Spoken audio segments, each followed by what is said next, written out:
Guys, kakaalis lang po ng ating kaibigan na si Tatay Shuto, no? Ngayon po, nandito po ako para tugon na naman. Kasi tungkol po ito sa hinulaan po ni Roddy Baldwin dito sa Tagum City. May bahay po ako doon sa Tagum City, guys, at napakarami po natin mga subscriber po dito sa Tagum. At saka doon sa Dipulog.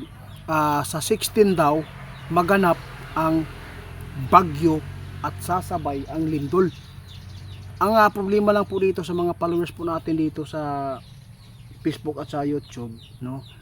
Nag-chat po sila kasi nagalit kasi bakit po daw ay hindi daw nangyari po yung hula ni Roddy Baldwin, kasi po sabi po daw ng iba ay yung mga hula daw ni Roddy Baldwin ay nangyayari po. Kaya pasalamat po tayo, wag po kayong magalit mga idol, ha, kasi mga kapitbahay ko yata yan, guys, ba, yung mga nag-request sa atin.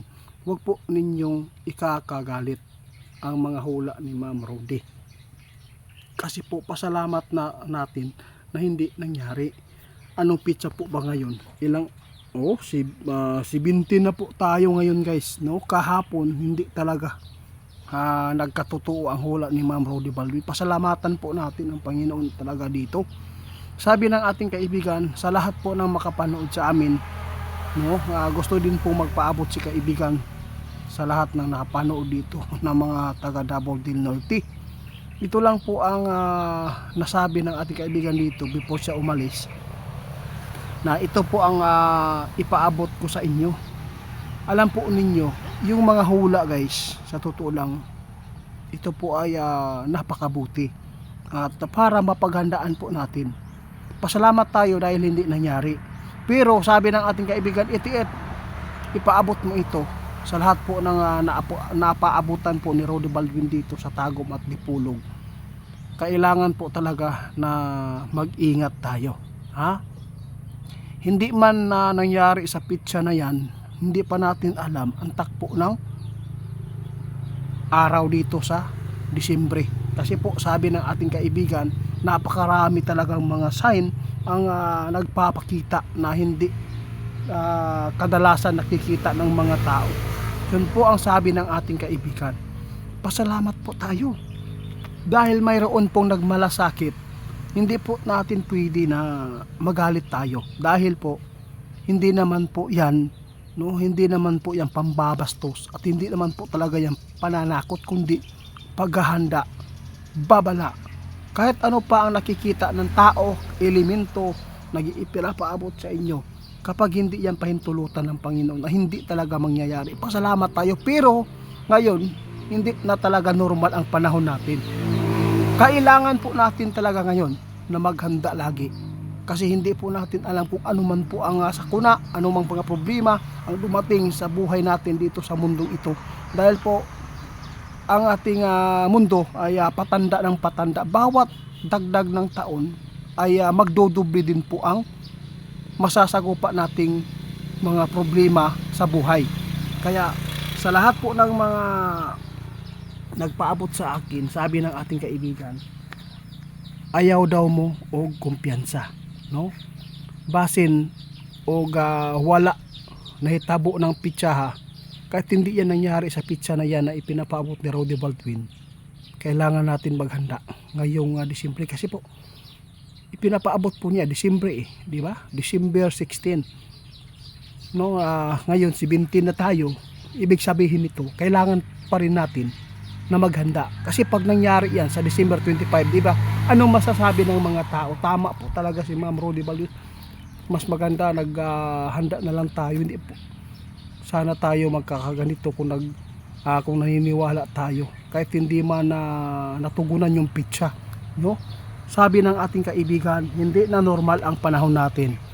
Huwag po ninyong ikakagagalit sa mga nagpaabot ng ikakabuti sa kapwa. Pasensya na po kayo mga idola.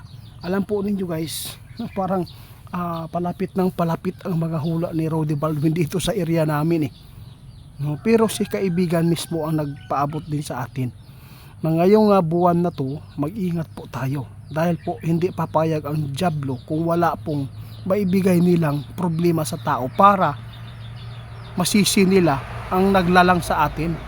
Kaya ito po ang tandaan po ninyo, no?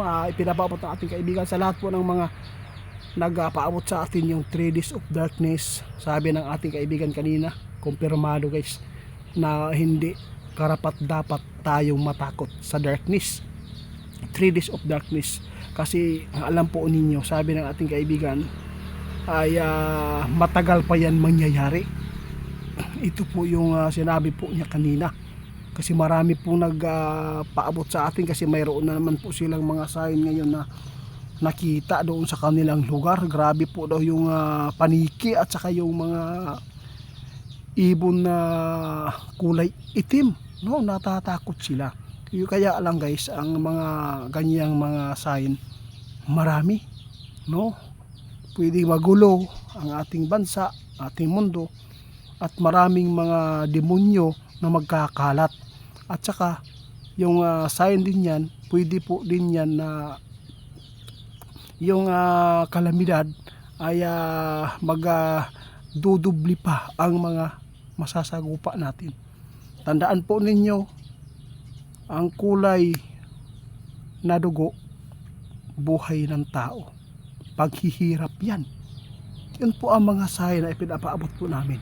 Sana po sa lahat po ng mga taga-Dipolog, Tagum City, huwag po ninyong ikakagalit kung bakit ay hindi natugunan at hindi nangyari ang hinulaan ni ma'am. Kasi alam po ninyo, yung mga hula ay nakapagbigay talaga ng tulong sa mga tao, na mga inosente na hindi po sanay, na ngayon lang nila nakikita ang mga ipinapaabot ng mga nagpredict.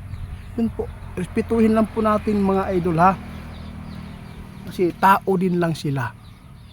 Pero kailangan natin mag-ingat ngayong buwan na to hanggang sa 2026, kasi dublihin pa.